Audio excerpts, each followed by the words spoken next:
ஜோதிட விடியல் YouTube channel நேயர்கள் அனைவருக்கும் ஸ்ரீ கால பைரவர் பரிபூரண அருளாசியுடன் ஆஸ்ட்ரோ ராஜகுமாரியின் இனிய வணக்கம். வைகாசி மாசத்துல என்ன நிகழ்வுகள்லாம் நடக்க போகிறது, 12 ராசிகளுக்கு என்ன பலனை கிரகங்கள் தரப்போகிறது, மாத கிரகம் என்று சொல்லக்கூடிய சூரியன், புதன், சுக்கிரன், செவ்வாய் இதில் என்னென்ன பலன்களை கொடுக்க போகிறார்கள், சந்திரன் நகரும் பொழுது சந்திராஷ்டம தினம் எப்படி அப்படிங்கிறத பற்றி பார்க்க போகிறோம். அதே நேரத்தில் நம்ம ஒவ்வொரு ராசிக்கும் என்னென்ன பரிகாரங்கள் செய்ய வேண்டும், இந்த மாதத்தில் என்ன பாதிப்பை தரப்போகிறது அப்படிங்கிறதையும் பார்க்க போகிறோம். எந்த சாமியை வணங்கினா என்ன நல்ல பலன் கிடைக்கிறதுங்கிறதையும் நம்ம பார்க்க போகிறோம். அது அல்லாமல் இன்னொரு சிறப்பு, இந்த வைகாசி மாதத்தில் வைகாசி மாதம் எப்போ வருதுன்னா 14/5/2024 இருந்து 14/6/2024 வரைக்கும், ஜூன் மாதம் 14ஆம் தேதி வரைக்கும், அதாவது மே 14லேருந்து ஜூன் 14 வரைக்குங்க. வைகாசி மாதம் 32 நாட்கள். இதில் என்ன பலன்களை கொடுக்க போகின்றன கிரகங்கள், இது ஒன்று. ரெண்டாவது, குரு பெயர்ச்சியாகி முந்தானத்தி தான் உட்காந்துருக்காரு இல்லையா, 1/5 தான் உட்காந்துருக்காரு. அப்போ அவர் நல்ல பலனை கொடுப்பாரா, அதை பார்க்கணும். ஏன்னா குரு கிருத்திகை 2ஆம் பாதத்துக்குள் செல்லும் பொழுது அவர் நல்ல பலனை கொடுக்கறது கிடையாது. ஏன் அப்படின்னா, குரு பகவான் கிருத்திகை 2ஆம் பாதத்தில் இருக்கும் பொழுது தனது நவாம்சத்தில் நீச்ச வீட்டில் போய் உக்காந்துருவார். அப்படி இருக்கும் பொழுது நீச்சமான ஒரு வேலையை குரு பண்ணிட்டு போயிடுவார். சரியா, அது ஒன்று பார்க்கணும். அடுத்தது என்ன அப்படின்னா, 31/5/2024 இருந்து 14/6/2024 வரைக்கும் கிட்டத்தட்ட 15 நாட்கள். நீங்கள் நினச்சி பாருங்கள், 32 நாட்கள் தான் வைகாசி மாதம். இதில் 15 நாட்கள் சூரியன், சுக்கிரன், குரு, புதன் ரிஷபத்தில் 4 கிரகம் உட்கார போது அதில் 2.5 நாள் சந்திரனும் உட்காந்துருவார் இந்த 15 நாளில். அப்படி இருக்கக்கூடிய ஒரு சூழ்நிலையில் என்ன மாதிரியான பலன்கள் சேரும் அதையும் நம்ம பார்க்க போகிறோம். அடுத்தது 1/6/2024 இருந்து 12/7/2024 வரைக்கும் செவ்வாய் பகவான் 42 நாட்கள் தனது ஆட்சி வீட்டில் மூல திரிகோண வீட்டில் உட்காந்துருக்காரு. ஏமா, செவ்வாய் அவர் வீட்டில் தானே உட்காந்துருக்காரு, என்ன பண்ணலான்னு கேட்கிங்க அப்படின்னா, பார்க்கக்கூடாதவர் பார்க்குற மாதிரி சனி பகவான் 3ஆம் பார்வையாக செவ்வாயை பார்க்குறாரு. அது சிறப்பு கிடையாது. ஏன் அப்படின்னா, நீங்கள் கொத்து கொத்தாக மக்கள் அழிவதற்கு காரணமாகவும், கொத்து கொத்தாக ஏன் அப்படின்னா, சனி பார்த்தீங்க அப்படின்னா காற்று ராசியில் உட்காந்துக்கிட்டு இருக்காரு. செவ்வாய் போய் பார்த்தீங்க அப்படின்னா நெருப்பு ராசியில் உட்காந்துருக்கா, நெருப்பு கிரகம் தன் வீட்டில். அப்படி இருக்கும் பொழுது ஒரே நெருப்பு எரியும் போது காற்றடிச்சா இன்னும் நல்லா தீப்பிடிச்சி எரியும். அதை மாதிரியெல்லாம் விபத்துக்கள் வருவதற்கு உரிய மாதம் இது. அதனால் ரொம்ப கவனமாக இருங்க. பெண்களாக இருந்தாலும், யாராக இருந்தாலும், ஆண்களாக இருந்தாலும், இல்லை இயந்திரத்தில் வேலை பார்க்குறீங்களா, மின்சாரம் சம்பந்தப்பட்ட விஷயங்களிலையும், அதே நேரத்தில் நெருப்பு சம்பந்தப்பட்ட இடத்துல வேலை பார்க்கக்கூடியவர்கள் கவனமாக இருங்க. இந்த மால் மற்ற இடத்துலையெல்லாம் முதல்ல உள்ளார நுழையும் பொழுது மக்கள் பிள்ளைங்களுக்கு முதல்ல நம்ம கற்றுக்கணும், அடுத்தது பிள்ளைங்களுக்கு சொல்லிக் கொடுக்கணும். எக்ஸிட் பாதை எங்கே இருக்குது, எப்படி மின்சாரம் ஒன்று தாக்கும் பொழுது தப்பிச்சு போகணும். இதை நீங்கள் முதல்ல மால்குள்ளே போகும்பொழுது அவங்க தான் வரைபடம் வச்சிட்றாங்கல்ல, முதல்ல எப்பா இப்படி வந்தால் இங்கேருந்து இங்கே ஓடி தப்பிச்சிடணும் அப்படின்னு.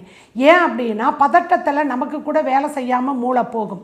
இதை தெரிஞ்சதுன்னா பிள்ளைங்களுக்கு வேலை செய்ய நம்மளையும் சேர்த்து இழுத்துட்டு போயிடும். இதை ஒரு பழக்கமாக வச்சுருக்கணும். வளர்ந்து வர நாடுகளில், ஏன்னா நான் கிட்டத்தட்ட ஒரு 22 நாடுகள் போயிருக்கிறேன். நம்மளாம் A4 சைஸ் பேப்பர் அப்படிம்போம். ஆனால் அப்படி இப்போ என் தம்பி பசங்கள்லாம் பார்த்திங்கன்னா அமெரிக்காவிலேயே பிறந்து படிச்சிருக்காங்க. A4 சைஸ்னால் நீளம் இவ்வளோ இருக்கும், அகலம் இவ்வளோ இருக்குன்னு தான் எல்லாத்தையும் சொல்லுவாங்க. நீள அகலத்தில் தான் எல்லா மதிப்பீட்டுகளையும் சொல்லுவாங்க. அதே மாதிரி ஒரு மால்குள்ளே நுழையும் போதோ இல்லை ஒரு புதிய இடத்துக்குள்ளே போகும் பொழுதோ காரை பார்க்கிங்கில் நிப்பாட்டும் பொழுது எக்ஸிட் பாதை எது என்ன ஏதுன்னு அங்கே இருக்க வரைபடம், அதை ஒரு ஃபோட்டோ எடுத்துக்குவாங்க. வரைபடத்தில் நின்று எப்படி இருக்குன்னு முதல்ல ஒரு இதுக்குள்ளே போகும்போது எக்ஸிட் எப்படி இருக்குது, அப்புறம் தான் அவங்க என்ட்ரன்ஸ்குள்ளேயே நுழைவாங்க. இது ஒரு வளர்ந்த நாட்டிலிருந்து இதுதான் எக்ஸ்போஷல் நம்ம கற்றுக்கக்கூடிய ஒரு விஷயம். அதை முதல்ல கற்றுக்கணும் நம்ம. சரிங்களா? அப்போ இந்த 2 பெரிய பாதிப்புகள் இந்த மாதம் இருக்குது.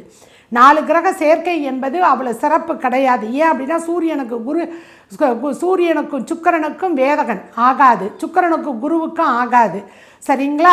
அடுத்தது குருவுக்கும் புதனுக்கும் ஆகாது. இவங்க எல்லாருமே சேர்ந்து தனம் குடும்ப வாக்குஸ்தானத்துக்குள்ளே உட்காரும் பொழுது இந்த கள்ளக்காதல் மற்ற காதல் எல்லாமே ரொம்ப ஜெகஜோதியாக நடந்துக்கிட்டு இருக்கக்கூடிய ஒரு மாதமாக இது இருக்கும். மாட்டிக்கிட்டு அவஸ்தைப்பட்டு அவமானங்கள் மிச்சப்படுவதற்கு உரிய ஒரு காலகட்டமாக இருக்கும். பத்தாததுக்கு சனி செவ்வாய் பார்வை அது கெடுபலனை கொடுக்கும். அப்போ செவ்வாய்க்கும் சனிக்கு 2 பாவிகளுக்கு நடையில் பாவ கத்திரியில் ராகும் போய் உட்காந்துட்டு இருக்காரு குரு வீட்டில். இது இன்னும் அடுத்த ஒரு பாதிக்கப்பட்ட ஒரு நிகழ்வு. ஸோ இதையெல்லாம் இருக்குது. சரி, குரு நல்ல நிலையில் இருக்காரா அப்படின்னா அவர் நவாம்சத்தில் நீச்சத்தை நோக்கி நீச்ச வீட்டில் போய் ஜம்முன்னு உட்காந்துக்கிட்டு இருக்கார். அப்போ கார்த்திகை 2ஆம் பாதத்தில் இருந்து கார்த்திகை 3ஆம் பாதத்துக்குள் வரக்கூடிய அந்த காலகட்டங்கள் கூட கொஞ்சம் பிரச்சனைகளை கொடுக்கக்கூடியதாக இருக்கும். அடுத்தது பார்த்தீங்க அப்படின்னா 29/6/2024 வரைக்கும் கிருத்திகை 3ஆம் பாதத்தில் இருப்பார். அப்போ நவாம்சத்தில் குரு கும்பராசியில் உட்காந்துருவார். அப்போ சனியோட வீட்டில் போய் லாபஸ்தானத்தில் குரு இருக்கும் பொழுது லாபத்தை தனமாக கொடுத்துட்டு போகும் அப்படின்னா அங்கே கொடுக்கறதுக்கான வாய்ப்புகள் ரொம்ப கம்மி. சரிங்களா? சனியோட வீட்டில் போய் உட்காரும் பொழுது அப்போ இந்த காலகட்டங்கள் கிரகங்களுடைய நிலைப்பாடுகள் பொதுவாகவே நல்லா இல்லை. அப்போ 12 ராசிக்கு என்ன கொடுக்குறதுங்கிறத பார்க்கலாம் வாங்க. முதல் 4 ராசியாக மேஷத்திலிருந்து கடகம், சிம்மத்திலிருந்து விருச்சிகம், தனுசிலிருந்து மீனம் அப்படின்னு 3 வீடியோவாக பார்க்கலாம். சரிங்களா? அதே நேரத்தில் சந்திராஷ்டம தினங்களையும் நான் சொல்கிறேன். இது அல்லாமல் சுப அசுப தேதிகள், சந்திராஷ்டம தினங்கள், அதுக்கு பரிகாரம், இதெல்லாம் தனி வீடியோவும் கொடுக்குறேன். வாங்க போகலாம் வீடியோக்குள்ள. தனுசு ராசி நேயர்களே, உங்கள் ராசி அதிபதி 6ல் போய் உட்காந்துருக்காரு. அதே நேரத்தில் 4ஆம் இடத்துல ராகு, 10ல் கேது, 9ஆம் அதிபதியாக இருக்கக்கூடிய சூரியன் 6ல் போய் உட்காந்துட்டாரு. 6க்கும் 11க்கும் அதிபதியான சுக்கிர பகவான் 6ல், 7க்கும் 10க்கும் அதிபதியாக இருக்கக்கூடிய புதன் பகவான் உட்கார போகிறாரு 6ல். ஸோ இந்த 15 நாட்கள் 31/5/2024 14/6/2024 வரைக்குமே நிறைய பிரச்சனைகளை மறுபடியும் நீங்கள் எதிர்கொள்ளக்கூடிய ஒரு சூழ்நிலை இருக்கும். ஏன் அப்படின்னா 5ஆம் அதிபதி 5ல் செவ்வாய் போய் உட்கார போகிறாரு 1/6. அதுவுமே பிரச்சனையை கொடுக்கும். ஏன் அப்படின்னு கேளுங்க. 5ல் உட்காந்து உங்கள் பிள்ளைகள் ஸ்தானத்தில் செவ்வாய் போய் உட்காரும் பொழுது பிள்ளைகளுக்கு உடல் உஷ்ணம் வரும், பிள்ளைகளுக்கு கோபம் வரும். அதுங்க தேவையே இல்லாமல் எதுக்கு கற்றுதுங்கன்னே தெரியாமல் சண்டை போடும், கற்றுங்க, வீண் விவாதம், இல்லை வெளியில் போய் சண்டையை வளர்த்துட்டு வருங்க. அதனால் கவனமாக இருக்கணும். ஏன் அப்படின்னா உங்கள் பிள்ளைகள் ஸ்தானத்துக்கு விரயத்தில் ராகு உட்காந்து நல்லா தூண்டி விட்டுக்கிட்டு இருக்கும். சரிங்களா? நிம்மதி இல்லாத தூக்கம் பிள்ளைகள் இருக்கும். அதனால் உங்களுக்குள்ள சண்டை சச்சரவுகள் தூங்காதுங்க. மெயினாக சின்னதுலேருந்து பெருசு வரைக்கும் தூங்காது. அதுதான் பிரச்சனை. அதனால் ரொம்ப கவனமாக இருக்கணும். செவ்வாய் உங்கள் பிள்ளைக்கு ஸ்தானாதிபதியாக இருக்கக்கூடிய செவ்வாய் 4ஆம் பார்வையாக 8ஆம் இடத்தையும் 11, 12ஆம் இடத்தை 7, 8 பார்வையாக அவர் பார்க்கும் பொழுது வரக்கூடிய லாபத்துங்களோ இல்லை வரக்கூடிய நஷ்டங்கள் இவை அனைத்துமே உங்களுடைய பேச்சினால், உங்களுடைய தேவையில்லாத லூஸ் டாக்கிங் அப்படிம்பாங்க, அதனால் வரக்கூடிய ஒரு விளைவினால் வரக்கூடிய லாபம் வராது, விரயமாக போகும், லேட்டாக வரும். கோவப்பட்டிங்கன்னா போடுவோம், இவனுக்கு என்ன இவ்வளோ கோவப்படுறான் நம்மக்கிட்ட போடுவோன்னு போட்டுருவாங்க. அதனால் கொஞ்சம் யோசிங்க. சரிங்களா? பிள்ளைகளும் உங்ககிட்ட கோவப்படுவாங்க. 2 குடும்பாதிபதி 3ல் போய் முயற்சி ஸ்தானத்தில் இருக்கார். முயற்சி தடையை கொடுத்துக்கிட்டு இருப்பார் சனி வேறு 3ஆம் பார்வையாக செவ்வாயை பார்ப்பார். சரிங்களா? பிள்ளைகளும் மந்தமாக இருக்காங்களேனும் உங்களுக்கு கோபம் வரும். மற்றவங்க நான் நினைக்கிற மாதிரி இல்லையேனும் கோபம் வரும். எல்லா கோபத்தையும் நானே தாங்கணுமேனு. ஏன்னா உங்கள் சுய புத்தியில் போய் செவ்வாயை உட்கார்றாரு ஆட்சியாய் மூல திரிகோணமாக. அப்போ நீங்கள் என்ன நடந்துக்கணும், எப்படி நடந்துக்கணுங்கிறத நீங்கள் டிசைட் பண்ணிக்கிங்க. சரிங்களா? அடுத்தது 6ஆம் இடத்துல போய் 6ல் போய் சூரியன், சுக்கிரன், குரு, புதன் இவர்கள் எல்லாம் இருக்கும் பொழுது அதை மறைவு ஸ்தானம்னு எடுத்துக்கலாம். ருண ரோக சத்ராதிபதி இடத்துல போய் உட்காடுறாங்க. நோய், எதிரி, கடன், அதில் எதை கொடுப்பாங்க அப்படின்னா முதல்ல அப்பாவுக்கு உங்களுக்கு சண்டையை கொடுப்பாங்க. ஏன்னா 3ல் இருக்க சனி தான் உங்கள் அப்பாவுன்னு சொல்லக்கூடிய 9ஆம் இடத்தை பார்க்குதே. அப்போ அங்கே அப்பாவுக்கு உங்களுக்கு பிரச்சனையை கொடுக்கும். இது ஒன்று. 2வது ஒரு விஷயம், மறைமுகமான எதிரிகள் மூலியமாக பிரச்சனைகள் வரும். ஸோ அதனால் பாக்கியம் கெடும். அடுத்தவங்க சொல்கிறத கேட்க மாட்டேன்னு ஒரு பிடிவாதம் பிடிச்சிட்டு நீங்கள் உட்காருவீங்க. அதனால் வரும். எல்லாம் எனக்கு தெரியுன்ட்டு இருப்பாங்க இந்த தனுசு ராசிக்காரவங்க. அதனால் பிரச்சனை வரும்.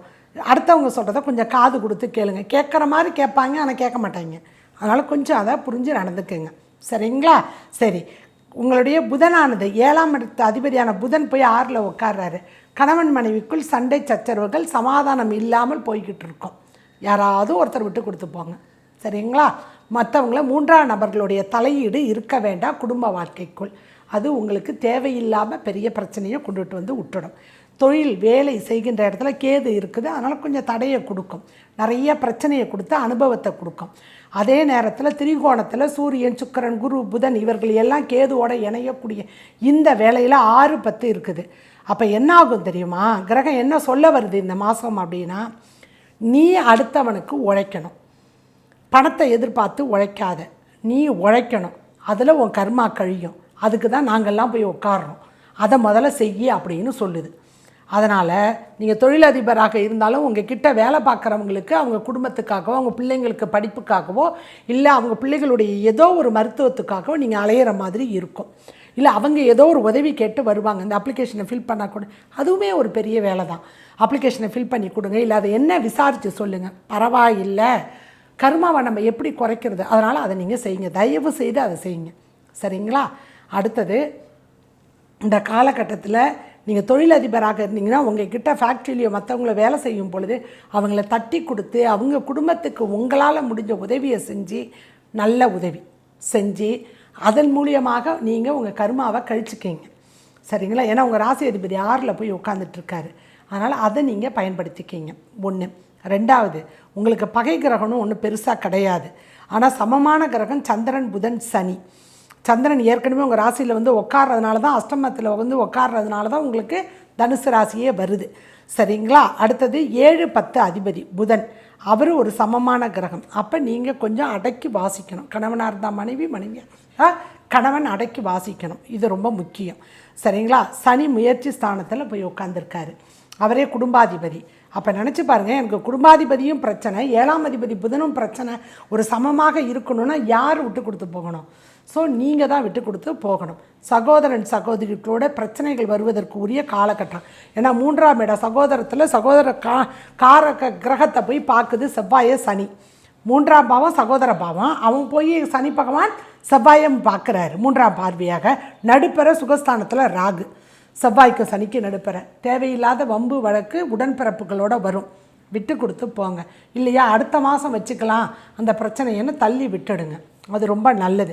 12/7 வரைக்குமே இதை தள்ளி விட்டுருங்க சகோதரர்களோட, சரிங்களா? ஏன்னா மூத்த சகோதர இதையும் செவ்வாய் பார்க்குறாரு 7ஆம் பார்வையாக, அதனால் அதை விட்டுடுங்க, சரிங்களா? பிள்ளைகளால் இந்த 5ல் செவ்வாய் இருக்கும் பொழுது பிள்ளைகளுக்கு வேலை வாய்ப்புகள் மற்ற விஷயங்கள் எல்லாம் ரொம்ப சிறப்பாக வருங்க. ஏன்னா 10ஆம் அதிபதியாக சனி இருந்தாலும் உங்கள் பிள்ளைகளுக்கு லாபஸ்தானத்திலேருந்து சனி செவ்வாய் இணையும் பொழுது அந்த ஒரு இதை கொடுத்துட்டு போயிடும். அதனால் பிள்ளைகளுக்கு அதை பண்ணுங்கள், வேலை வாய்ப்புகளை கொடுக்கும், பதவி உயர்வை கொடுக்கும், வீட்டை விட்டு வெளியில் அனுப்பி நீ அங்கே போய் உழைங்கிற அந்த உழைப்பை கொடுக்கும், அந்த உழைப்பின் உன்னதத்தை இது பண்ணிக்கிங்க. அதனால தான் செவ்வாய் போய் சனியினோட வீட்டில் மகர ராசியில் உச்சமாக இருக்கார். உழைப்பை பரவாயில்ல, இப்போ என் பிள்ளை கஷ்டப்படுதுன்னு நீங்கள் பொத்தி வைக்காதீங்க, அதை முதல்ல அந்த தப்பை செய்யாதீங்க, ஏன்னா அதை நீங்கள் பண்ணிடுவீங்க. பரவாயில்ல, இப்போ கஷ்டப்படாமல் எப்போ படுவேன், போ இறங்கி நீ கற்றுக்கோ, நான் உயிரோடு இருக்கிறப்ப நீ எல்லாத்தையும் கற்றுக்கோன்னு சொல்லி அனுப்பிவிடுங்க, சரிங்களா? சரி, அடுத்தது 4ல் இருக்க சுகஸ்தானத்தில் இருக்கக்கூடிய ராகு சுகத்தை கெடுக்கும், உங்கள் சுகத்துக்காக அதிக செலவை வைக்கும், குறைச்சிக்கிங்க, செலவை குறைச்சிக்கிங்க, திட்டமிட்டு செலவு செய்யுங்க, அதை தயவு செய்து அதை பண்ணுங்கள், சரிங்களா?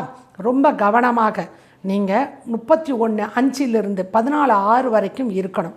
6ஆம் இடத்துக்கு ஒன்று நோயோ இல்லை எதிரியோ இதில் தலையில் தலைவலி பிரச்சனையோ இல்லை எனக்கு வந்து உடம்பு சோர்வோ இதெல்லாம் கொடுத்துரும், வயிற்றில் பிரச்சனை அல்சர் எல்லாம் வந்து சேர்ந்துடும். அதனால் தயவு செய்து ரொம்ப கவனமாக இருங்க. அரசியல்வாதியை பொறுத்த வரைக்கும் ரொம்ப கவனமாக செயல்படணும், உழைக்கணும், ரொம்ப உழைக்கணும், ரொம்ப ரொம்ப உழைக்கணும், சரிங்களா? அதை மட்டும் எனக்கு என்னோடய உழைப்பு தான், அதில் என்ன வருது நல்லது கெட்டது அதெல்லாம் அப்புறம், நேர்மையாக உழைக்கணும், அதுதான் அங்கே இருக்கிறது, சரிங்களா? திரைப்படத்துறையில் இருக்கக்கூடிய அத்தனை அன்பர்களுக்கும் உழைப்பின் மேன்மையை உங்களுக்கு உணர்த்தக்கூடிய ஒரு காலகட்டம், சரிங்களா? தாய் தந்தையருடைய உடல் உபாதைகள் வரும், கொஞ்சம் கவனமாக பார்த்துக்குங்க, சரிங்களா? அது வந்து பிரச்சனையை கொடுக்கும், அது மட்டும் கொஞ்சம் கவனமாக இருங்க. இந்த மாதம் முழுவதும் மிக சிறப்பாக இந்த மாத பிறக்கும் பொழுதே உங்களுக்கு செவ்வாய்க்கிழமையில் பிறக்கிறது. 5-12 அதிபதியாக இருக்கக்கூடிய செவ்வாய் உங்களுக்கு நட்பு கிரகமாக இருக்கக்கூடிய செவ்வாய், அதனால் சூரியன் செவ்வாய் இவர்கள்லாம் நட்பு கிரகம். அதனால் இந்த மாத பிறப்பப்போ பெருமாள் கோயிலில் போய் நீங்கள் பெருமாள் வழிபாட்டை 14/5 செய்யுங்க. அதே நேரத்தில் பிரதோஷ வேலை 2 பிரதோஷம் வருதுங்க, சரிங்களா? ஒன்று திங்கக்கிழமை ஒரு பிரதோஷம், செவ்வாய்க்கிழமை ஒரு பிரதோஷம் வருது.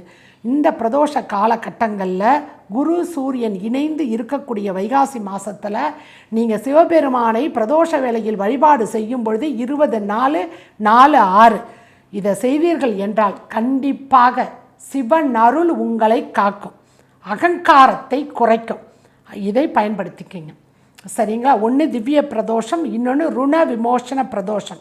6ஆம் இடத்துல குரு இருக்கிறதுனால கடனோ இல்லை நோயோ எதிரியோ எதுவுமே வராமல் இருக்கிறதுக்கு இந்த பலனை கொடுக்கும். ஏமா குரு தான் பார்க்குமே, நல்லது செய்வோம். ஆனால் இப்போ செய்வதற்கான வாய்ப்பு ரொம்ப கம்மி இந்த வைகாசி மாதத்தில்.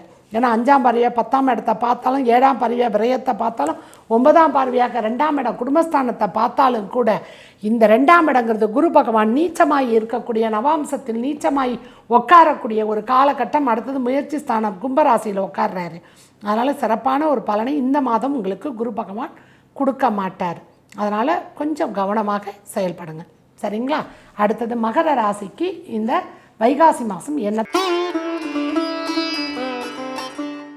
மகர ராசியை பொறுத்த வரைக்கும் நீங்கள் 2ஆம் இடம் சனி, சரியா? குடும்பஸ்த சனியாக இருக்குது. 3ஆம் இடத்துல ராகு, சரிங்களா? அடுத்தது 4க்கு 11க்கு அதிபதி செவ்வாய் போய் 1/6 உட்கார போகிறாரு, சரியா? 42 நாட்கள் உட்கார போகிறாரு. அது சிறப்பு கிடையாதுங்க.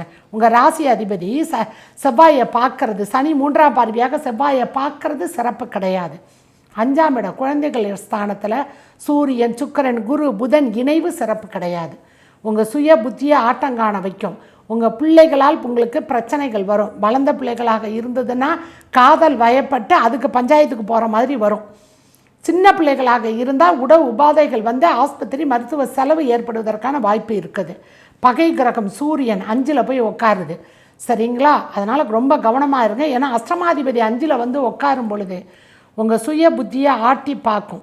கர்மா இப்போ வேலை செய்யும், அதனால் கொஞ்சம் பார்த்துக்குங்க, சரிங்களா?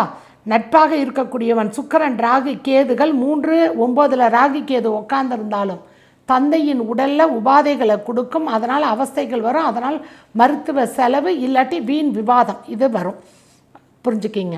உங்கள் ராசியில் உச்சமாகக்கூடியவன் செவ்வாய், அவன் ஆட்சி மூல திரிகோண வீட்டில் சுகஸ்தானத்தில் தாய் ஸ்தானத்தில் இருக்கும் பொழுது உங்கள் மகர ராசிக்காரர்களுடைய தாய்க்கு அதிக கோபம் வரும். ஒன்று உஷ்ணத்தினால் அவர்களுக்கு உடல் உபாதைகள் வரும். உங்களுடைய சுகம் கெடும். வண்டி வாகனத்தில் போகும் பொழுது நீங்கள் தயவு செய்து உங்களுடைய வீரதீர செயல்களை வண்டி ஓட்டும் பொழுது காட்டாதீங்க, அது ரொம்ப முக்கியம், சரிங்களா? அடுத்தது வண்டி வாகனத்தில் நீங்கள் செய்யக்கூடிய பிரச்சனையினால் இந்த சனி செவ்வாய் இணைஞ்சுதுன்னு வச்சுக்கிங்களேன், போலீஸ் ஸ்டேஷன் ஏறி இறங்கணும், சரிங்களா? ஏன்னா சீருடைய அதிபதியை இந்த சனி போய் சந்திக்கிறதுக்கான வாய்ப்பு ஏன்னா 3ஆம் பார்வையில் இருக்குது. அதனால் தயவு செய்து நீங்கள் வேறு ஒன்றும் இல்லை, நீங்கள் அட்லீஸ்ட் ஒரு டிராஃபிக் ரூல்ஸை மாறினீங்கனாலும் கூட பிரச்சனைகள் வருவதற்கு வாய்ப்பு இருக்குது. அதனால் பிள்ளைகளால் பிரச்சனை இல்லை, பிள்ளைகளுக்காக போலீஸ் ஸ்டேஷன் போகிறது இல்லை, பிள்ளைகளுக்கெல்லாம் பிரச்சனைகள் வந்து அந்த அவமானத்துக்கு எதுக்காவது போகிறது, இதெல்லாம் இந்த மாதம் நடக்கும். கொஞ்சம் குறைச்சிக்கிங்க, சரிங்களா? சரி, கேட்கலாம், ஏமா நல்லது ஒன்றுமே நடக்காதான்? நடக்கும், ஒன்று நல்லது நடக்கும். என்ன அப்படின்னா, உங்களுக்கு 3க்கு 12க்கு அதிபதி குரு போய் 5ல் இருப்பார். அப்போ இருக்கும் பொழுது உங்கள் சுய புத்தியில் பிரச்சனைகளை எப்படி எதிர்கொள்ளுங்கிற ஒரு மன தைரியத்தை கொடுக்கும். ஏன்னா 5-10 அதிபதி சுக்கிரன் குரு இணைவு நிற்கிது அங்கே, சரிங்களா? அப்போ ஒரு மன தைரியத்தை அங்கே கொடுத்துரும். சூரியனோட வேற சேர்ந்து நிற்கிது, அஷ்டமாதிபதியோடு சேர்ந்து நிற்கிது. அப்போ என்ன நினச்சி பாருங்களேன், 6, 8, 12 அதிபதிகள் சேர்ந்து 5ல் இருக்கும் பொழுது சும்மாவே சொல்லுவாங்க 6ஆம் அதிபதி 8லேயோ 8ஆம் அதிபதி 6லேயோ 8ஆம் அதிபதி 12லேயோ 6ஆம் அதிபதி 12லேயோ இருக்கும்போது விபரீத ராஜயோகம்.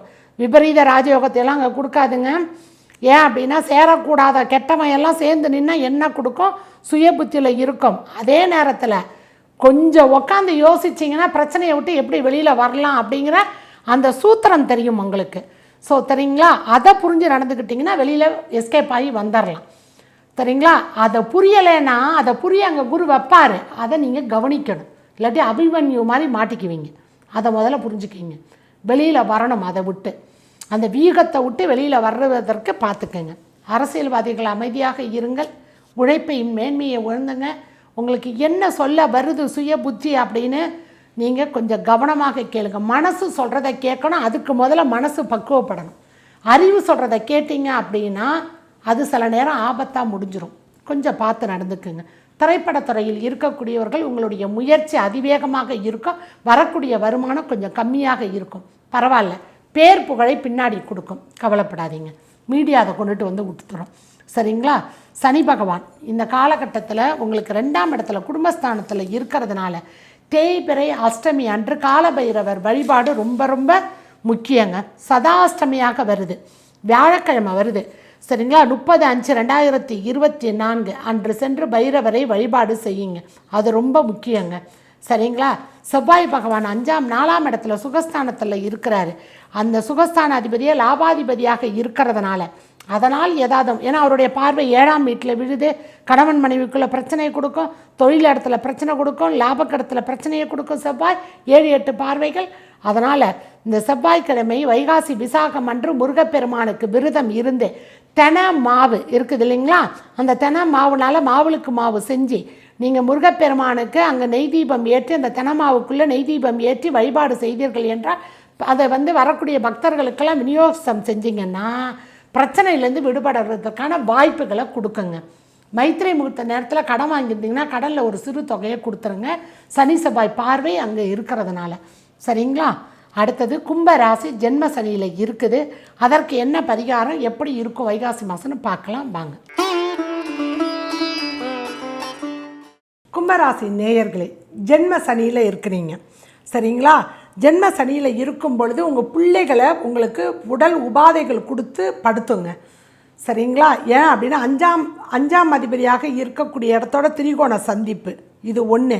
2வது விஷயம், 2ல் ராகு இருக்குது. அடுத்தவர்களுடைய குறைகளை சொல்லாதீர்கள், அடுத்தவர்களுடைய விஷயத்தில் தலையிடாதீங்க, இது 2 நீங்கள் கட்டுப்பாடோடு இருக்கணும். 8ல் கேது இருக்கிறதுனால மறைமுகமான எதிரிகள் மறைமுகமாக உங்களுக்கு வாழ்க்கையினுடைய ரகசியங்களை எல்லாம் பட்டு தெரிஞ்சுக்கிங்கன்னு நீங்கள் படக்கூடிய அவமானங்களை எல்லாம் மறைமுகமாக வைத்துக்கொள்ளுங்கள், வரப்போகுது, சரிங்களா? சுகஸ்தானத்தில் சூரியன், சுக்கிரன், குரு, புதன் இணையப் போகிறார்கள் 15 நாட்கள். அப்போ அந்த காலகட்டங்கள் 31/5 14/6 வரைக்கும் ரொம்ப கவனமாக இருக்கணும். வைகாசியில் 15 நாட்கள் அந்த பிரச்சனை வரும், சுகம் கெடும், தாய்க்கு உடல் உபாதைகளை கொடுக்கும். குரு போய் 4ல் உட்காந்துட்டாரு, சமமான ஒரு இடத்துல உட்காந்து நல்ல ஒரு பார்வையாக 8ஆம் இடத்தை பார்க்குறாரு, 10ஆம் இடத்தை பார்க்குறாரு, 12ஆம் இடத்தை பார்க்குறாரு. தொழில் வேலை இதெல்லாம் அதிகமாக கொடுக்கும், எல்லாத்தையுமே கொடுக்கும். ஆனால் இப்போ கொடுக்காது, கொஞ்சம் தள்ளி கொடுக்கும். ஏன் அப்படின்னா அவரோட சேர்றது 7ஆம் அதிபதி சூரியன் போய் உட்கார்றாரு, 4-9 அதிபதியாக சுக்கிரன் போய் உட்கார்றாரு, அடுத்தது 5-8 அதிபதியான புதன் போய் உட்கார்றாரு, 6ஆம் அதிபதி சந்திரனை 2 நாள் உட்கார போகிறாரு. இதில் பகை கிரகம் சூரியன், ராகு, கேது. பகை கிரகம் ராகு 2ல் உட்கார்றாரு, 8ல் கேது பகை கிரகம். 4ஆம் இடத்துல சுகஸ்தானத்தில் இவ்வளோ இருக்கும் போதில் வண்டி வாகனத்தில் ரிப்பேர் வரும், வீட்டில் ரிப்பேர் வரும், அதையெல்லாம் நீங்கள் செய்யணும். அம்மாவுக்கு உடல் உபாதைகளை அம்மா அப்பாவுக்கு கொடுக்கும். ஏன்னா 4-9 அதிபதி சுக்கிரன் அங்கே உட்காந்துட்டார். உங்கள் இடத்துக்கு 2-11 அதிபதியாக இருக்கக்கூடிய குரு அங்கே போய் புதனோட சேர்ந்து நின்றுட்டார். அஷ்டமாதிபதி கூட வர வேண்டிய பணம் கூட தக்க சமயத்தில் வராது, கொஞ்சம் இழுத்து அடித்து தான் உங்களுக்கு வரக்கூடிய ஒரு காலகட்டம். செவ்வாய் பகவான் கேட்கவே வேண்டாம், முயற்சி ஸ்தானத்தில் செவ்வாய் போய் உட்காரும் பொழுது சகோதரன் கூடயும் வம்பு வழக்குகள் வருவதற்கான வாய்ப்புகள் இருக்குது. அப்போ அந்த செவ்வாய் 4ஆம் பார்வையாக 6ஆம் இடத்த பார்ப்பார், கடன் வாங்கிடாதீங்க. ஏற்கனவே ஜென்ம சனியிலேருந்து சனி செவ்வாயை பார்த்துக்கிட்டு இருக்குது 3ஆம் பார்வையாக. செவ்வாய் 1-6 உட்கார போகிறாரு, அதுக்கு 1-6லேருந்து 12-7க்குள்ளே கடன் வாங்காதீங்க. ஏன் அப்படின்னா செவ்வாய் 4ஆம் பார்வையாக 6ஆம் இடத்த பார்ப்பார். 9-10 உங்களுடைய கர்ம சொல்லுவாங்கள்ல, தர்ம கர்மாதிபதியை இடத்த பார்க்குறாரு. அப்போ இந்த செவ்வாயானவர் 3-10 உங்கள் கர்மாவுக்கு என்ன பலன் இருக்குதோ அதை கர்மாதிபதியே பார்க்குறாரு, 9-10. அப்போ அந்த கர்மா என்ன அதிகமாக நீங்கள் வச்சுருக்குறீங்க அதெல்லாம் இப்போ வச்சு செய்ய போகுது. நல்ல கர்மாவாக இருந்தால் நல்லதை கொடுத்துட்டு போய்டும், நல்ல முயற்சியை கொடுக்கும், நல்ல லாபத்தை கொடுக்கும், நல்ல புத்தியை கொடுத்துட்டு போயிடும். ஸோ இங்கே அங்கே கொடுக்கறதுக்கான வாய்ப்புகள் இந்த கோச்சாரத்தில் 9-10 இடத்த பார்க்கும் பொழுது, 7-8 பார்வைகளாக இருக்கும் பொழுது அடுத்தவங்களை சந்தேகப்பட்டு, அவன் தப்பே செஞ்சுருக்க மாட்டான், அவன் மேலே சந்தேகப்பட்டு குற்றத்தை சுமத்தி அதனால் ஏண்டா இவங்கிட்ட சண்டை போட்டோங்கிற அளவுக்கு தனிமையில் போய் வாடக்கூடிய ஒரு சூழ்நிலையை உருவாக்கிடும். அரசியல்வாதிகள் வார்த்தைகளில் ரொம்ப கவனமாக இருக்கணும், உங்கள் வார்த்தையே உங்களுக்கு வம்பு வழக்குகளை கொண்டுட்டு கொடுத்துரும். சரிங்களா? அது ரொம்ப கவனமாக இருங்க. திரைப்படத்துறையில் இருக்கக்கூடியவர்கள் மிக மிக கவனமாக செயல்படக்கூடிய காலகட்டம். நிறைய அலைச்சல்கள் இருக்கும். அதுக்கப்புறம் வாய்ப்புகள் வரும். வாய்ப்புகள் வந்தாலும் அதுக்குரிய ஊதியம் வராது. இது எல்லாமே இந்த ஜென்ம சனியினா இருக்கக்கூடிய அவஸ்தை மட்டும் இல்லைங்க. 2ல் இருக்க ராகு வருமானத்துக்கு உரிய இடத்துல போய் ராகு உட்காந்து வருமான காரகனையே பார்க்கும் பொழுது குரு சண்டால தோஷத்தை தான் கொடுக்குமே தவிர குரு சண்டால யோகத்தை அங்கே கொடுக்காது பார்வையில் கூட. சரியா? அதனால் அதை புரிஞ்சுக்கிங்க. குரு எனக்கு 8ஆம் இடத்தை பார்க்குறாரு மேடம், மறைமுக வருமானத்தை கொடுத்துருவாரா அப்படின்னா இல்லை. 7ஆம் அதிபதியான சூரியன் போட சேர்ந்து அவர் உட்காரக்கூடிய பகை கிரகம் உங்கள் ராசிக்கு. அப்போ அதை தடுக்கும். 10ஆவதுக்கு சனி வர 7ஆம் இடத்தை பார்க்குறாரு. அப்போ அதுங்கேயும் பிரச்சனைகளை கொடுக்கும். கணவன் மனைவிக்குள் சண்டை சச்சரவுகள் இவையெல்லாம் இருக்கும். ஜென்ம சனியில் ஒன்று உங்களுக்கு நடத்துங்க. என்ன தெரியுமா? தாயை போற்றுங்க, தாய்க்கு நல்லது செய்யுங்க. உங்களுடைய பெருமைகளை பேசாதீங்க. இதுக்கு முன்னாடி நீங்கள் எவ்வளோ அச்சீவ்மெண்ட் பண்ணியிருப்பீங்க, அது பேசுகிறதுக்கு நேரம் இது இல்லை. இப்போ என்ன, அதுதான் கரண்ட்டு இதில் என்ன, அதை பற்றி மட்டும்தான் பேசணும். பெருமை பேசாமல் இருங்க.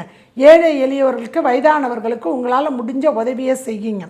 என்ன உதவியோ இல்லை, நீங்கள் ஒரு காகத்திற்கோ இல்லை தெருவில் இருக்க நாய்களுக்கோ தண்ணி வச்சிட்டிங்கன்னா கூட போதும். சரிங்களா? இல்லை மாட்டுக்கு ஒரு பிடி புல்லோ இல்லை ஒரு பிடி சாதமோ கொடுத்தீங்கன்னா கூட போதும். பழையது இருந்தால் கூட பரவாயில்ல. அதன் உள்ள 2 பிஸ்கட்டு கொடுத்தீங்கன்னா கூட மாட்டுக்கோ நாய்க்கோ கொடுத்தீங்கன்னா கூட போதும். மாடெல்லாம் இப்போ ரொம்ப சூப்பராக பிஸ்கட் சாப்பிடுது. ஏன்னா அதுக்கு பசி. அதனால் அந்த பசியை உங்களால் கொஞ்சம் போக்க முடிஞ்சுது அப்படின்னா இதுதான் இந்த கர்மாவுக்கு உரியது. இந்த செவ்வாய் தர்ம கர்மாதிபதியாக இருந்து செயல்படக்கூடியவராக இருக்கக்கூடிய இந்த காலகட்டத்தில் செய்யக்கூடியது. பிள்ளைகளுக்கு இப்பொழுதைக்கு திருமண பேச்சுகள் எதுவும் வேண்டாம். பிள்ளைகளுக்கு நல்ல படிப்பையும் வெளிநாட்டு யோகத்துக்கு என்ன செய்யணுமோ அதை நோக்கி உங்களுடைய பயணத்தை மேற்கொள்ளுங்கள். கண்டிப்பாக நல்ல பலனை கொடுக்குங்க. சரிங்களா? ஏன்னா புதன் பகவான் 30/1/5/2024 தான் உட்கார்றாரு அங்கே. அப்படி உட்காரக்கூடிய இந்த சூழ்நிலையில் புதன் பகவான் 14/6 மாறி வைகாசி மாதம் கடைசியில் 5ஆம் இடத்துல போய் உட்காருவார், 5ஆம் அதிபதி. அதனால் இந்த மாதம் பிள்ளைகளுக்கு நீங்கள் எடுக்கக்கூடிய அத்தனை வேலைகளும் அத்தனை செலவுகளும் விரயமாக போவதற்கு உரிய ஒரு காலகட்டமாக இருக்கும் என்பதை புரிஞ்சுக்குங்க. சரி, இந்த மாதம் கால பைரவருக்கு உரிய அந்த தேய்பிறை அஷ்டமி அன்று சனி பகவான் ஜென்ம சனியில் இருக்கிறதுனால அவரை வழிபாடு செய்யுங்க. இந்த வாரத்தில் சோம பிரதோஷம் வருது. ஏன் அப்படின்னா இந்த சந்திர பகவான் உங்கள் ராசியில் உட்காந்துக்கிட்டு சனியோடு இருக்கார். சந்திரன் அங்கே உட்காந்துருக்கிறதுனால தான் கும்ப ராசி, அவர் மேலே சனி இருந்து புணர்வு தோஷத்தை கொடுத்துக்கிட்டு இருக்காரு. அதுக்கு சோம பிரதோஷம் என்று சிவபெருமானை வழிபாடு செய்யும் பொழுது கண்டிப்பாக நல்லது ஒரு பலன் கிடைக்குங்க உங்களுக்கு. சோம பிரதோஷம் 20/4/2024 வருது. குடும்பத்தோடு சென்று பிரதோஷ வழிபாட்டை மேற்கொண்டு விநாயக பெருமானுக்கு, முருகப்பெருமானுக்கு, நந்தியன் பெருமாளுக்கு, அம்பாளுக்கு, சிவனுக்கு விளக்கேற்றி வைத்து வழிபாடு செஞ்சு அன்னைக்கு விரதம் இருங்க. வளர்பிறை பிரதோஷம் பிற தோஷங்களை எல்லாம் நீக்கக்கூடியது. சரிங்களா? இந்த 2 வழிபாட்டையோடு சேர்த்து குலதெய்வ வழிபாட்டை மேற்கொண்டு சனி உங்கள் ராசியில் இருக்கும் பொழுது அப்பா அம்மா இல்லைன்னா திதி கொடுங்க. சரிங்களா? அது ரொம்ப முக்கியம். அமாவாசை விரதம் இருங்க. அம்மா அப்பா இல்லாதவங்க இந்த கர்மாவையெல்லாம் கரெக்டாக பண்ணினீங்க அப்படின்னா செவ்வாயின் தாக்கத்திலேருந்து குறைக்க முடியும். உடன்பிறப்புகளுக்கு தேவையில்லாத வீண் செலவு நீங்கள் செய்கிற மாதிரி இருக்கும். பரவாயில்ல, கர்மாவினுடைய காலகட்டளை அப்படின்னு போயிடுங்க. கர்மாவுடைய காலகட்டத்திலேருந்து நீங்களும் நானும் மாற முடியாது. சரிங்களா? சரி, அடுத்தது மீன ராசிக்கு என்ன தருதுன்னு பார்க்கலாம் வாங்க. மீனராசி நேயர்களே, உங்கள் ராசி அதிபதி 3ல் போய் உட்காந்துட்டாரு குரு பகவான். அவரே 10ஆம் அதிபதி. அவரோட 3க்கும் 8க்கும் அதிபதி சுக்கிரனும் இணைஞ்சு உட்காந்துட்ருக்காரு. 4-7 அதிபதியான புதனும் உட்காந்துருக்காரு. 6ஆம் அதிபதியும் உட்காந்துட்டாரு. வேடிக்கை பாருங்கள், 6-8 அதிபதிகள் 3ஆம் இடத்துல முயற்சி ஸ்தானத்தில் உட்காந்துட்ருக்காங்க. சரிங்களா? உங்கள் ராசிக்கு நட்பு கிரகமாக சூரியன், செவ்வாய், ராகு, கேது இருந்தாலும் உங்கள் ராசியில் ராகு உட்காந்துட்ருக்கிறது சிறப்பை கொடுக்காது. சரிங்களா? பெரிய பெரிய திட்டம் பொழுதனைக்கு இந்த கற்பனையிலேயே வாழ்ந்துக்கிட்டு இருப்பீங்க. அதை விட்டு வெளியில் வாங்க முதல்ல. சரிங்களா? ஏன்னா 2ல் செவ்வாய் உட்காரும் பொழுது கோபம் அதிகமாக வரும். குறைச்சிக்கிங்க. செவ்வாய் உட்காரும் பொழுது 1-6 12-7 வரைக்கும் 42 நாட்கள் உட்கார போகிறாரு. கொஞ்சம் குறைச்சிக்கிங்க. சரிங்களா? செவ்வாய் 2ல் உட்காரும் பொழுது 4ஆம் பார்வையாக 5ஆம் இடத்தை பார்ப்பார். உங்கள் பிள்ளைங்க தப்பே செஞ்சுருக்காரு, நான் அப்பா நான் அம்மான்ட்டு நீங்கள் போய் அங்கே போய் பிள்ளைங்கள்ட்ட உங்களுடைய கோபத்தை வெளியில் இருக்க கோபத்தையெல்லாம் கொண்டாந்து பிள்ளையை போட்டு அடிக்கிறது, இதெல்லாம் பண்ணுவீங்க. குறைங்க. அடுத்தது செவ்வாய் பகவான் 8ஆம் இடத்தையும் 9ஆம் இடத்தையும் 7-8 பார்வைகளாக பார்க்குறாரு. அப்பா மேலே கோவப்படுவீங்க, உங்களுடைய கல்யாணம் ஆகியிருந்தால் மாமனார் வீட்டு சொந்தங்களோட நீங்கள் கோவப்படுவீங்க. இதெல்லாம் குறைச்சிக்கிங்க. சரிங்களா? சகோதரங்களோட நீங்கள் கோவப்படுவதற்கு உரிய காலகட்டம். அவங்களோட செயல் உங்களை கோபத்தை உண்டு பண்ணும். முதல்ல புரிஞ்சுக்கிங்க. செயல் தான் என்னை கோவப்படுத்தினது, அவனுடைய செயல் என்னை கோவப்படுத்துது. ஆனால் அவன் என் தம்பி, என் தங்கச்சி அப்படிங்கிறத என் அண்ணன், அக்கா அப்படின்னு எடுத்துக்கிட்டு போனீங்க அப்படின்னா சிறப்பான பலனை கொடுக்கும். அதை முதல்ல புரிஞ்சுக்கிங்க. 7ல் கேது உட்காந்து கணவன் மனைவிக்குள் பிரச்சனையை கொடுக்கும், ஒற்றுமையை கொடுக்காது, தாம்பத்திய உறவை கொடுக்காது. 7ல் கேது போய் உட்காரும் பொழுது ஆன்மீகத்தை நோக்கி நீங்கள் போய்கிட்டு இருப்பீங்க. அதனால் குடும்பத்தில் பிரச்சனை வரும். சரிங்களா? பரவாயில்ல. விநாயகப் பெருமான் வழிபாடு, தேய்பிறை சங்கடகர சதுர்த்தி அன்று விநாயகப் பெருமான் வழிபாட்டை மேற்கொண்டீர்கள் அப்படின்னா நல்ல பலன் வந்து சேரும். விரய சனியில் இருக்கிறீங்க, விரயங்கள் அதிகமாகும். பரவாயில்ல, கட்டுக்குள்ளே வச்சுக்க முடியுமான்னு பாருங்கள். குலதெய்வ வழிபாடு விரய சனியை குறைக்கும். அதை முதல்ல புரிஞ்சுக்கிங்க. கிட்டத்தட்ட 15 நாட்கள், இந்த 31/5லேருந்து 14/6 வரைக்கும் உங்கள் முயற்சிகள் தடை வரும். ஏன்னா 4 கிரக சேர்க்கை அங்கே உட்காந்து சந்திரனும் போய் உட்கார போகிறாரு. அப்போ நீங்கள் நிறைய மன விரக்தி, என்னடா நம்ம முயற்சி எடுக்கிறோம், முயற்சியே எடுக்காதீங்க, வீண் அலைச்சல் வரும். இந்த 14/6க்கு அப்புறம், இந்த வைகாசி மாதத்துக்கு அப்புறம் நம்ம என்ன பண்ணலான்னு இப்போ திட்டம் தீட்டுங்க. திட்டம் தீட்டுறதுக்கு தான் அதிக நேரம் எடுக்கும், ஆக்ஷன் கம்மி தான். ஏன்னா ஏற்கனவே திட்டம் தீட்டியாச்சு. நம்ம அதை செயல்படுத்தணும். செயல்படுத்துறதுக்கு ஒன்றும் பெரிய இதாகாது இல்லையா? ஸோ திட்டம் தீட்டுறப்பயே இது ஃபெயிலியர் ஆனால் ரெண்டாவது என்ன பண்ணணும், 3வது என்ன பண்ணணும், 4வது என்ன, 4 பாயிண்ட் வச்சுக்கிங்க. வெற்றி பெற்றவர் எல்லோரும் அதை தான் வச்சுருக்காங்க. தயவு செஞ்சு அதை நீங்கள் பின்பற்றுங்க. குரு 3ல் போய் உட்காரும் பொழுது அவர் பார்க்குறது 7ஆம் இடத்தை பார்த்தாலும் கூட, 9ஆம் இடத்த பாக்கியத்தை பார்த்தாலும், லாபஸ்தானத்தை பார்த்தாலும், வைகாசி மாதம் குரு உங்களுக்கு சிறப்பான ஒரு பலனை கொடுக்க மாட்டார். ஏன்னா அம்சத்தில் அவர் நீச்சமாகி போய் உட்காந்துருவார். லாப தடை வரும். வைகாசிக்கு பிறகு தான் குரு தன்னுடைய பலத்தை ஃபுல்லாக கொடுக்க போகிறாரு. கவலைப்படாதீங்க, கண்டிப்பாக உங்களுக்கு நல்ல பலனை அதுக்கப்புறம் உங்கள் ராசி அதிபதி கொடுப்பார். சரிங்களா? ஏன்னா அவரே அங்கே சிக்கலில் மாட்டிக்கிட்டு இருக்கார். பகை கிரகம்னு எதுவும் இல்லைனாலும் சமகிரகமான சந்திரன் உங்கள் ராசியில், சந்திரன் ராகு இணைவு சரி கிடையாது. சரிங்களா? அடுத்தது சனி பகவான் சமமாக இருந்து விரைய சனியாக இருக்கார். அவரே லாபாதிபதி. அதனால் அவர்கிட்டேருந்து எதிர்பார்க்க முடியாது. அரசியல்வாதிகளை பொறுத்த வரைக்கும் உங்களுடைய ஆசையினால் அவமானப்பட நேரிடும்.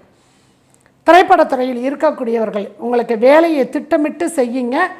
நல்லா டேட்டா வச்சுக்கிங்க, எப்படி இருக்கணும்னு உங்களுடைய முயற்சிக்கு மேன்மைப்படுத்தி, உங்களுடைய முயற்சியை நீங்கள் மேன்மைப்படுத்த தான் உங்களுக்கு நல்ல ஒரு வாய்ப்புகள் இவையெல்லாம் வருவதற்கு உரிய ஒரு காலகட்டமாக இது இருக்கும். மீனராசியை பொறுத்த வரைக்கும் குரு பகவான் 3ல் போய் அமர்ந்து இருக்கிறதுனாலையும், ராசி அதிபதியோட சூரியன் இவர்கள்லாம் மாற்றுறதுனாலையும் பிரதோஷ வழிபாடு மேன்மையை கொடுக்கும். அதே காலகட்டத்தில் நல்லா புரிஞ்சுக்கிங்க. நீங்கள் சுவாதி நட்சத்திரத்தன்று, இந்த திருப்பம் வைகாசி சுவாதி விசாக நட்சத்திரத்தில் வருது. ஏன்னா சுக்கிரன் 3ஆம் அதிபதியோடு போய் உங்கள் ராசி அதிபதி இருக்கார். அதனால் உங்களுக்கு ஏதாவது பிரச்சனைகள் வராமல் இருப்பதற்காக வைகாசி விசாக நீங்கள் முருகப்பெருமான் வழிபாடு, முருகனுடைய அதிதேவதையாக இருக்கக்கூடிய செவ்வாய் குடும்பஸ்தானத்தில் வந்து உட்கார்றாரு. அவரே பாக்யாதிபதி, செவ்வாய் நட்பு கிரகம். அதனால் உங்களுக்கு அந்த வைகாசி விசாக முருகன் வழிபாடு உங்களுக்கு மேன்மையை கொடுப்பது அப்படிங்கிறது திண்ணம். 4ஆம் அதிபதியான புதன் பகவான் வந்து 3ல் உட்காந்துட்டார். அவரே 7ஆம் அதிபதி. உங்களுடைய கணவனுக்கோ இல்லை மனைவிக்கோ, இல்லை மனைவியாக இருந்தால் கணவன், கணவனாக இருந்தால் மனைவிக்கோ உடல் உபாதைகள், மருத்துவ செலவு தேவைப்படும். தாய்க்கும் தேவைப்படும் மருத்துவ செலவு. கவனமாக செயல்படுங்க. சரிங்களா? வண்டி வாகனத்தில் போகும் பொழுது மிக கவனமாக செல்லுங்க. இந்த மாதம் முழுவதுமே நீங்கள் குலதெய்வ வழிபாட்டையும் பிரதோஷ வழிபாட்டை மேற்கொண்டு வந்தீங்கன்னா கண்டிப்பாக வைகாசி விசாக முருக வழிபாடு மேன்மையை கொடுக்கும். அடுத்த பதிவில் இந்த வைகாசி மாதம் முழுவதும் சுப அசுப தேதிகள், சந்திராஷ்டம தினங்கள், அதுக்குள்ள பரிகாரங்கள் என்ன அப்படிங்கிறத பற்றி பார்ப்போம். வாங்க. நன்றி, வணக்கம்.